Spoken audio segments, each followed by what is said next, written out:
Welcome back, guys, and thank you so much for tuning in. So tonight I have a very special guest with me, my friend Jono, my old work colleague, who is here with us tonight to share some scary stories of his own and also to introduce you guys to his podcast, Desperately Seeking. Yeah, that's my podcast. I'm so glad to be here. Thank you for having me. Thank you so much for coming.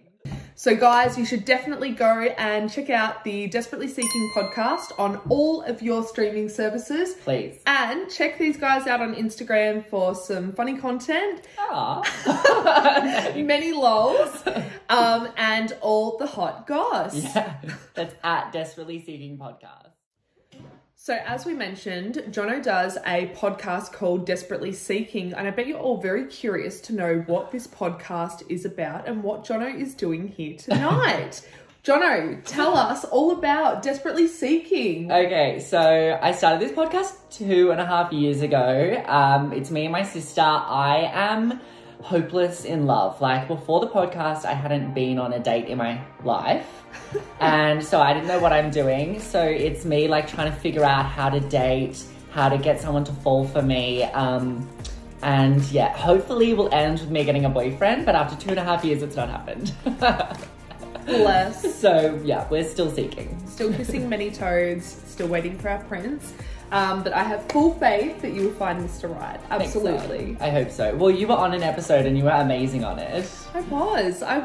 That was a really, really fun episode to do. So basically, with the Desperately Seeking podcast, Jono will talk about a date that he's been on and his experience, and then he'll also have a guest on to give a bit of a dating advice and share some stories about their dating experience as well, in the hope that it will hopefully steer him in the right direction to Mr. Right. Yeah, I need all the help I can get. So check that out, guys. Desperately Seeking. That's hashtag Desperately Seeking. So I wanted to do a collaboration for quite some time with Jono. Being a guest on Desperately Seeking, I thought it would be only fair to return the favour. Plus, I absolutely love being able to catch up with you. I only like to catch up with you when it's being recorded though, so this is amazing. Obviously, if it wasn't recorded, it didn't happen. Yeah. So Jono and I had a good think about how we would be able to collaborate both our podcast and Jono's podcast and my creepy channel into an episode that you guys would probably enjoy to sort of watch, and the way we can sort of bring that dating and that creepy sort of content all together. So Jono, I am so happy to have you on the channel tonight. I have been so excited to hear about your paranormal experience abroad with the Banter Green Inn. Yeah. Oh my gosh. Give us a little bit of background on the Banter Green. I couldn't find a lot during my research. Okay, so it's this really old building called the Banter Green Inn. So it's in the town called Banter Green. It used to be like a hotel, I believe, and now it's like a pub. Downstairs is a pub, upstairs is like the staff living area. And so it was built in 1651. It used to house like royalty, like Queen Victoria or Queen Elizabeth or something stayed there once, Stop. Yes. Sure. Yeah, and I know England has like so much more history than Australia. So much better. So, but because it's so old, like I don't know how old that is, like 400 years? Yeah, close to 350. Yeah. So because it's so old, it's like it's known that it, and like you can Google, you can find stuff online about it being haunted. Apparently there's this white lady that haunts the area of Banter Green Inn and surrounding. Do you feel like everywhere has a white lady? Everyone has a white lady. Like, why is she always in a wedding dress? I don't understand. Hun, it's not a special occasion. You're just walking around for eternity. But I guess if you had to choose one outfit that you could live in for the rest of your life, you pay enough money for the wedding dress, you may as well. You may as well. Yeah. Okay, so there's a white lady. White lady haunting the area. And so I was like happy to move there because I was like, whatever, like I don't believe it at the time. Yeah. And when I first started, the staff there were like, oh, like this is haunted, because I was living there and working there. And they were like, yeah, like you have to be careful. Like it's a very haunted house. I was talking to the cleaners once Because, like, the restaurant would close at, like, midnight, and then sometime between, like, that and when I wake up in the morning, the cleaners would come in and mop the floors and everything. Yeah. The cleaners had mopped the whole restaurant floor and then turned around, come back, and in the middle of the floor, there's just one footprint. Just on its own. So, like, and everyone's asleep. It's the middle of the night. Oh, my God. There's not even any way that a human could have done that. Like, it had to have been a ghost. And they told me this, and I thought that everyone was just, like, lying. Like, they were just trying to have me on because I was so young. As you would, because, like, an amputee ghost exists. Oh, my God. Yeah. And so when you walk up the stairs to the living area, you go up the stairs and there's bedrooms on either side and there's one door in front of you that's always locked. And like, because it was always locked and no one even like said there was anything behind it, I just thought it was like an electrical cupboard or like storage or something like that. Yeah. So I never questioned it. And then one day I go upstairs to my room and that door is wide open. So, and nobody has the key as well. Oh. Like, nobody knows how it got unlocked. Oh my God. So it's wide open. And I look inside and I can see a staircase up to a 3rd level that I didn't even know existed. Oh my gosh. And so I grabbed like the other people that I live with. I'm like, we're going up together, holding hands. Oh my please. gosh. I wish I had footage of upstairs, but this is like, I didn't have a phone at the time. Yeah, true. Times were different. Times Like, I were mean, different. did we have camera phones back then? You're a little We bit younger did. than me. No, it was like 2013. So like people definitely had phones. I was like living off the grid, you know. Love that for you. Yeah. Love that. Yeah. And so I have no footage, so it's annoying. But we went upstairs. There's like a dark wooden staircase. Like it seemed like it was grand at one point, but now it had like half collapsed. Steps are missing, and then when you went upstairs, half the floorboards are caved in. Ooh. So it's super unsafe. Yeah, right. And it's all dark except there's light coming in from one window on the end, just like a small square window. And so we're looking around, we can see on one wall, like all across the wall, is just the name Alexander in capital letters, floor to ceiling. I don't know who Alexander is. There's clothes, Terrifying. like piles of clothes all around. What sort of clothes did you guys... It was like men's clothing. Men's clothing, okay. Yeah, just like t-shirts, jean shorts, and there was a pair of Doc Martens, which I did take. Absolutely. Yeah. Yeah. Yeah. And everything was like really smelly as well, like musty, dusty as well.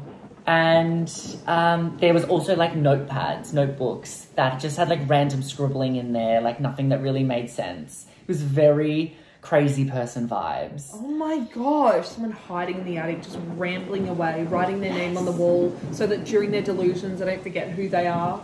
I was thinking, is someone living up here now? Is that who opened the door? Like, who is Alexander?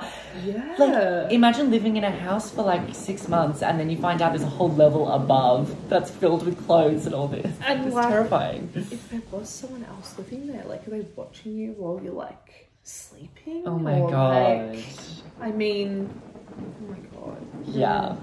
Oh my gosh. Yeah. So, but then we like went downstairs. I took the docs, and that night is when we started to have like lots of clap bang noises in the night. You could hear like whooshing and just like creepy house noises, you know? Yeah. Yeah. Lights are turning on and off, doors are slamming, things like that. Like real scary stuff. And you weren't the only one witnessing this, were you? No, it was Because everyone that we lived with. Yeah. Yeah. How many people roughly were there that lived there at Like the time? 10. Okay. Yeah. So a significant sort of number. And everyone was sort of like under the same impression that it was weird. Yeah, well, Yeah. because we'd been living there, we hadn't been hearing these noises any other night. Prior. The one day that we go up to this 3rd level, and we'd obviously like disturbed the ghost. The ghost had, I don't know, been living there for like 50 years undisturbed, probably. Sounds like it. At least. Yeah.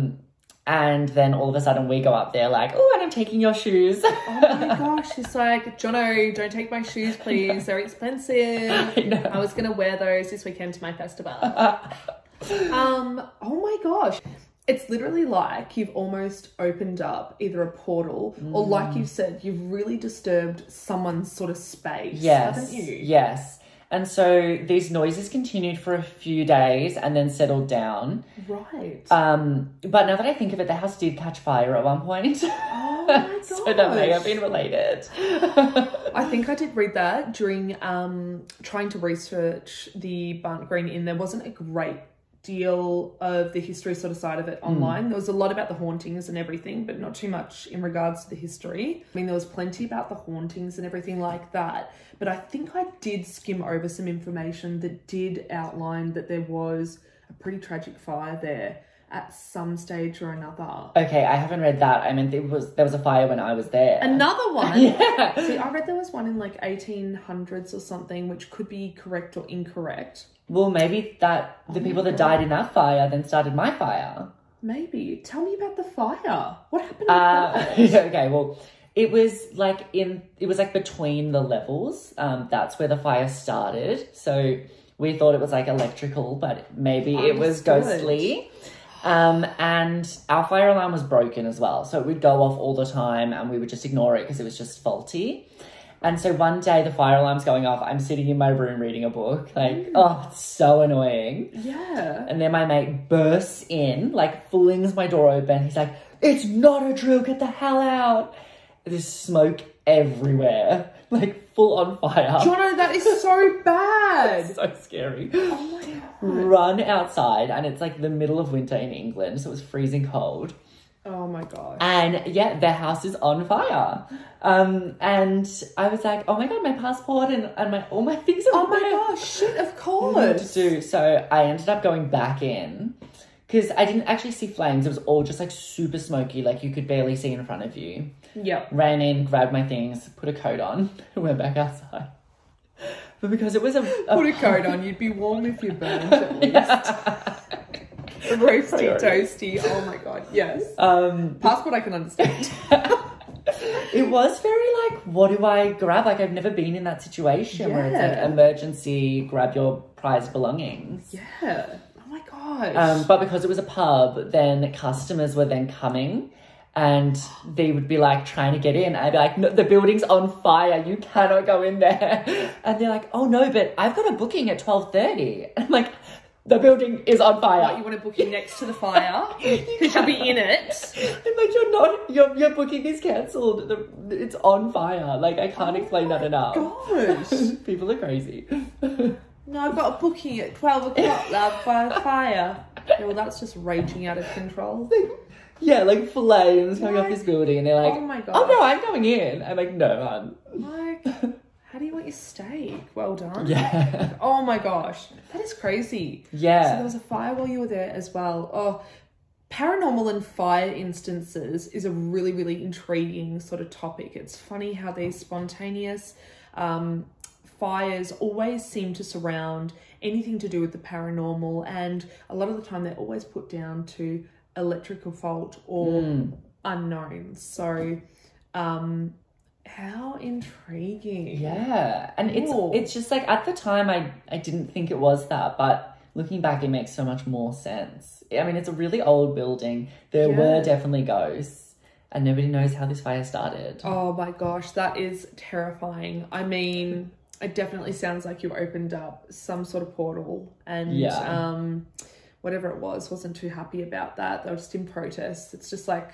I don't know. Hey, wow. Jono, that is incredible. Thank you so much for sharing that story about the Barnt Green.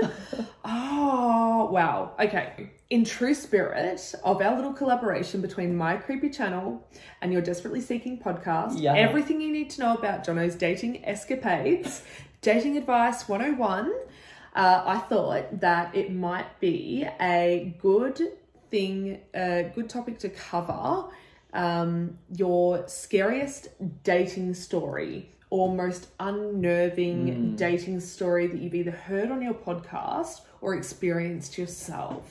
What have you got for me? So this is one that I was told by one of my guests on my podcast, and I've asked her permission. She's like green-lighted it to say. Her name's Katie. Thank you, Katie. Yes. So Katie came on this pod and she said this was her worst date story. She was dating she was going on a date with this girl. Right. Like a group date. It was a first date. Okay. And they'd been on the date. Katie was getting like creepy vibes from this girl. Like she was kind of just like stage 5 clinger. Oh. Yeah, very kind of like just like too much. You know, when people are just like too much. Yeah, just yeah. Yeah. So Katie's trying to like kind of figure out a way out of this, or trying to end up politely, but they were also drinking. Oh, so, right. Yeah. So Katie was also having fun. And this is in Rowville, so it's quite far out of the city. That's literally in the sticks. That's like almost in Traralgon. Yeah. Oh my gosh. They were at like a house party type thing. Okay. And Katie's like to this girl, oh, my phone just died. Can you set an alarm on your phone for 11 o'clock? That's when the last bus back to the city goes. And I need to make sure I'm on it. Uh-huh. And this girl is like, yeah, sure, I've set the alarm. It's all good to go. Katie continues on partying. And then she kind of like loses track of time. And then she's like, oh, like, what time is it? It's 11:30. And she goes to the girl, what happened to the alarm? Yeah. And this girl wouldn't even give her a straight answer. She's just like, it didn't go off. So I guess you can sleep over at my house. Creep, like trapped her into having a sleepover. And Katie's like, oh my God, I'm fully going to end up like Silence the Lambs. But she had no way home. She couldn't call an Uber. She couldn't call a friend. She had no phone. Of course, because her phone was dead. She couldn't even check any timetables for anything. Yeah. And this girl wouldn't even set an alarm for her, so I doubt she checked a timetable. Yeah. Oh my God. Well, the last bus had gone anyway, so there was no other way. No trains? What's Rowville? I don't know. Rowville really is in the sticks. And I'm sorry that if you're from Rowville, but you live in the sticks. Yeah. So Katie ends up having to sleep at this girl's house, and all through the night the girl is like handsy with her, and Katie's like swatting away. Literally, like, don't bother me. Yeah, like don't touch. Oh my God. Yeah, so it's very like kind of scary, you know. This girl, Katie doesn't even like her. She's too full on. Now she's like grabbing and touching where she doesn't want to be touched. Katie was very scared. Slept like this the whole night on the corner of the bed. The poor girl. Yeah. Oh, Katie, I feel so sorry for you. She sounds like an absolute nightmare. Yeah. Luckily she could escape in the morning. So good. She woke in the morning. The girl had prepared a plate of bacon, just bacon for breakfast. That is so weird. What do you mean just bacon? Just bacon, like a pile of bacon. And Katie's a vegetarian. So Katie's like, this is murder on a plate. Yeah. Poor girl. Yeah, and Katie's phone had charged by then, so she's like, all right, hon, I'm out. Sorry, peace out, see you later. Katie escapes, gets the bus home, God. The girl then posts on Tumblr, this is Tumblr days, this lengthy post about betrayal and heartbreak and loneliness, about how Katie had broken her heart after this one date that Katie didn't even really want to be on. Had she ever met this girl before this date? No. That is a freak. Yeah. I'm sorry if you're listening, freaky girl, but you need to get yourself sorted because that is bloody creepy. So scary. Those situations are bad where you're like, absolutely, I feel like I'm in danger and I can't get out. That's so desperate. That is terrible. Yeah. Oh my gosh. And the fact she had to sleep as well. I bet she didn't sleep at all. She's probably sleeping with one eye open. Like, yeah. What are you doing, you creep? Oh my gosh. Yeah. That is a terrifying dating experience. Yeah. I call that story the loopy lezo. The loopy lezo. I really like that. Yeah. Hashtag, if you're listening, loopy lezo, get yourself checked before you wreck yourself. Stage 5 clinger. That's a no-go. And then posting about it on Tumblr, probably not ideal. Get a life. Get a life. And Katie, I hope that your dating experiences following that creep were far less scary and far funner. Even if, that is yuck. No, we don't love that. Absolutely not. Look, I know, Jono, that when you're dating and you're, sort of finding out what you like, who you like, and you're in that world of sort of open opportunities, depending where you're sort of at, there are times where perhaps I know myself personally will make kind of risque decisions. You'll ignore some red flags. Exactly. And I don't know whether it's like raging, it's not hormones, it's raging, whatever it is, right? Whatever you get when you're single and you're just like, I am single and I'm ready to mingle. Whatever that is, it's raging and coursing through your veins. You just sort of think, I'm almost open to anything. I think, yeah, it's like I am so lonely that... Maybe that's what it is. It's loneliness coursing through our veins. And, you know, you're hopeful. You want to see the best in people. And, yeah, absolutely. You know, you've, like, kind of built up this fake image of them as well because you've been talking online to this profile. I never ever thought of it like that, and that is so true. And so when you see some red flags, you kind of maybe will put a blocker up and ignore it because you're like, no, you know, I have this image of them where they're better than that, so maybe that's just a one-off. Yeah. I never thought of all my bad decisions being based around that kind of perception. Yeah. And that's why I don't think that, like, online dating is the way to go. Where, like, I know it's impossible to avoid, but you need to kind of meet up as quick as you can because you don't know someone unless they're in person. Absolutely. Because you can be whoever you want to be online, can't you? Yeah. I mean, you can put up this completely different facade and you meet someone and, you know, it's like you've been talking to a stranger. Yeah. Even though they are a stranger, but completely different person. Yeah, look, I don't know what it is that when I was a lot younger, I used to ignore red flags all the time. I used to just think that there was always a reason for, you know, making those excuses. It was a reason for something. Yeah. And I mean, in my early adulthood, so like 18-year-old sort of self and everything like that, I was recently single and I made some pretty bad decisions. Most of them always involved alcohol and drinking. But I'm not gonna blame that for impairing my judgment. But there were definitely instances where I think that I put myself into some pretty scary and risky situations. Tell me, what do you mean? Like, oh my gosh. So I remember one time my friends and I went to stay in Beaconsfield for, it was either Labor Day weekend or Queen's birthday long weekend. We were all in year 12. I wasn't 18 yet. I was only 17. Actually, we were all only 17. Okay. All only 17. But we went to stay at my friend's dad's unit that was like, his like work unit when he was working in the city, and he let us stay there. I can't believe your parents let you do that. I was about to just say I can't believe either, because if anybody, like, if Mason asked me to do that when he was 17, I'd probably be like, well, no, what are you doing? Like, you're a child. This is weird. Like, you're going to have the long weekend and then go back to school on Tuesday. Like, that's just weird. But anyway, he let us stay at his unit. It was in Hallam. I've been wrong the whole time. It was in Hallam. Is that near Beaconsfield? I don't know. I think so. Okay. I think the train station was Beaconsfield. Regardless, Beaconsfield's involved. Okay. So shout out to Beaconsfield. So just to paint a picture, this is like bush vibes, like country town.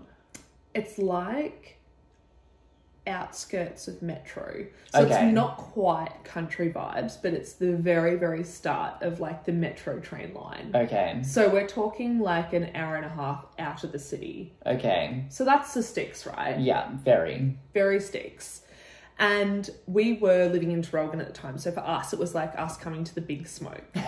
We're like, oh my God, we're coming to the big smoke. This is so cool. We're going to like drink, have a girls' weekend. We're going to go out, because when we were back home in Traralgon, we were able to get into our local pub. Shout out to Dirty Ryan's. That's right. You were letting us in underage with our fake IDs.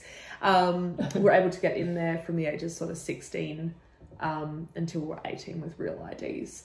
It's now been shut down, I'm sure. It has been many times, actually. They lost their liquor license for a while. I think it's got new owners and everything now. So I can't speak for that particular venue within the last sort of maybe 10 years or so. But prior to that, it was, very dirty. Yeah. We loved it though. Shout out to old Dirty Ryan's. But we were getting into pubs and everything quite young. So we thought on this long weekend that we're coming down to the big smoke, we'll try and go out and everything like that. So we're like, okay, let's ask around some of our Melbourne friends and Google and sort of see where we can get into a pub underage. Okay. So we're like, okay, we found a pub in Berwick. I don't know. If anyone remembers a pub in Berwick that used to let underage kids in, not trying to take your liquor license or anything like that, but that was the pub we went to. I can't remember what it was called.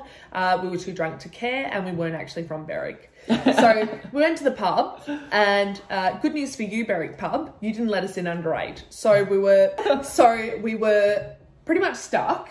And we're like, well, we're all really drunk because when you're underage and you go out to the pub, you're not going to buy drinks out because no one can afford that. You have to get smashed before you go out. That's me now. Oh my God, I know, right? Alcohol is bloody expensive. I know. A $400 night is that easy to do. It's not funny. It's happened. Literally. I know, right? I know. Yeah. Especially if you spew in an Uber. And on your makeup brushes. That's so bad. Too much. Oh my gosh. So we went to this pub, got denied, and we're like, well, we're drunk. What are we going to do now? So we're just walking along this main road. In Berwick. In Berwick. Sketchy. Pretty sketchy. I mean, it was dark, but there were a lot of people around.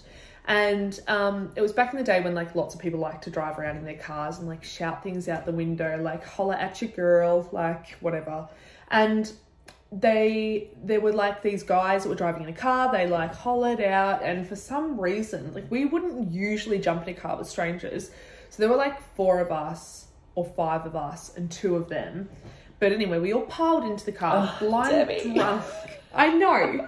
I had no idea who these people were. They were just strangers, just like yelling out the window. And you thought, oh yeah, that's hot. I don't know why, but we were like, well, we're not going to the pub. So we all piled in like a bunch of idiots. Oh my gosh. Oh my gosh. Like such a bad decision. Yeah. Anyway, they like started driving us around to all these like really, really weird places. We had no idea where we were because like we weren't from a city. I think we went to somewhere either in Dandenong or Keysborough. If anyone can help me, is there a cemetery or something like on a hill there? Like, that sounds terrifying, Demi. It was horrendous. But they took us to this road, and it was like a no-through road, and it was like a hill, and there was like a cemetery, and we were just like all hanging out in the car, like drinking and just smoking cigarettes, and they were like listening to like Ukrainian music, and yeah, so they're from Ukraine. Oh no. And Yugoslavia. Gotta be careful of them. Not saying that like I'm Yugoslavian. Are you actually? I actually tried to find him on Facebook, this guy, because I was like, I can't remember his last name, and I wonder what he looks like now, and I wonder if he's weird still. He was maybe like, a relative. Koz or something. Kozovov. Something like that. I don't know. Franco Kotzo? No. Oh my gosh. Maybe a relative. No, I actually tried to find him because I was like, I wonder if he's still a creep. But yeah, so anyway, my friend was interested in one of the guys who was in the car, and the other guy was actually interested in myself. So, you know, like that went ahead. And I mean, like riding in cars with boys. Literally like riding in cars with boys. So anyway, this guy was really interested, and the night was coming to an end, and everyone was like, well, this is really boring, so let's just go back. So we got them to drive us and drop us back at Beaconsfield train station, so they didn't know where we were staying in the unit, because everyone agreed that we'd made a really poor decision. We were really lucky to be alive. Like we as we started to sober up, you were like, okay, so we just got in a car with random guys that drove us to a dead-end street with a cemetery at the end. That's correct. Gave us alcohol, and then we did bits with them. Yes, correct. Great choices. Correct. Only like second base though, so not like the full with everyone in the car.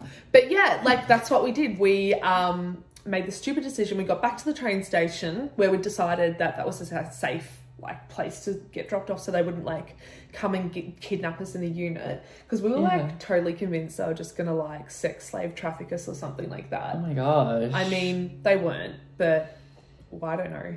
That was a bit like prejudice of us. We're just like, yeah, like off hostel, you're going to, like, you know what I mean? I like Bulgarian. I was like, I didn't know hostel was out there, but that's the vibes we got. It must have been. I don't know. I actually don't know. I need to Google that. But yeah, so we got dropped off and that was that. That was the night sort of thing. But in my drunken state, I must have given this guy my number.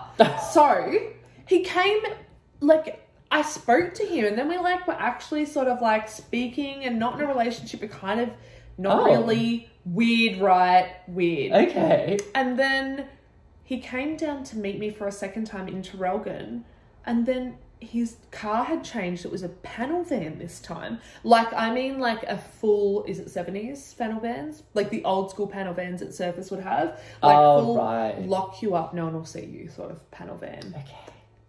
And he's like, we'll go for a drive out to this place and we're just going to go take you out to this place to drive and we're just going to do what we need to do and we're going to do it in the panel van and all this sort of stuff. Sorry, can I ask you a quick question? How old is he? So I was 17 and he was like 22. I don't like this. There goes that trend again, right? Yeah. Old people. Oh. Yeah. I mean, not that 22 is old, but compared to a 17-year-old. For a 17-year-old, like, what does a 22... I can't say when I was, like, 22, I was looking at a 17-year-old going, come with me into my panel van. No. Like, I'll give you some candy. But, yeah, so after that experience, I actually got back home again. I wasn't drunk this time, though. Got back home and I realised this is a really shit idea. Yeah. Like, these are really bad decisions that I've been making. And I had to cut him off. Had to like block his number and everything like that and just ghosted him because really good choice. It was terrifying. Yeah. My mum loved him though, of course she would. Like, no. I was like, this is so weird. But yeah, that was his name was I don't know if I should say or not. I don't know his last name, so it doesn't matter. His name is Adam.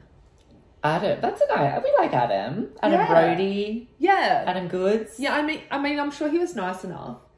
I imagine that the creepiness might have been a bit of cultural difference, but there's no.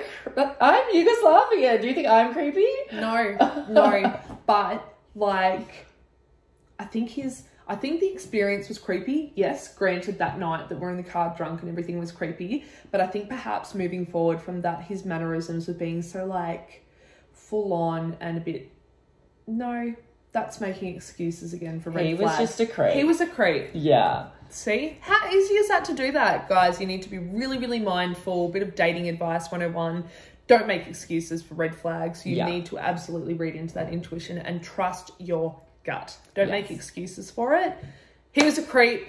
So I wonder what he's still doing. I don't know. I did try and find him on Facebook, but I couldn't find him, so maybe he's gone back to... Jail. Yeah, jail for sex trafficking. Yeah. I don't know. Who knows? So, Jono, thank you so much for joining me on my channel. I'm such a super fan. I'm so excited to be here. I love that you love so much. You know, I've been looking for a way for us to be able to do a little collab for so long because you're my number one that I wanted on my channel. No. It is two very different worlds colliding here. It really, really is. But I'm so glad that we could find some topics that would sort of intertwine so that you could actually join me tonight. So thank you so much for joining me and sharing your creepy story. And also, thank you for letting Jono share your story, Katie. That is fantastic. What? Sorry, I'll cut that out. Just woke up on the couch. I don't care. Fuck off. So thank you so much, Jono, for joining me. And thank you so much to Katie for letting Jono share your creepy dating story. And yeah, guys, if you have any creepy dating stories or just general creepy stories that you would like featured on the channel, please just either inbox me on Instagram at DEMI-MOR. It's like DEMI-MOR, but not quite. Or just leave a comment in the comments down below. And yeah, Jono, look, I hope to have you back again soon. I'd love to. I'd love that. Jono's got many more dates to go on for his podcast. I hope not. This is true. We actually hope not. We hope not. But I do hope for at least like one, I don't know, just one creepy date or where you're still alive though. Yeah, I'll go to the cemetery, see if I can pick up any guys. Oh my gosh. You'd be a dead ringer. I'll starve. Oh my gosh. Thank you so much.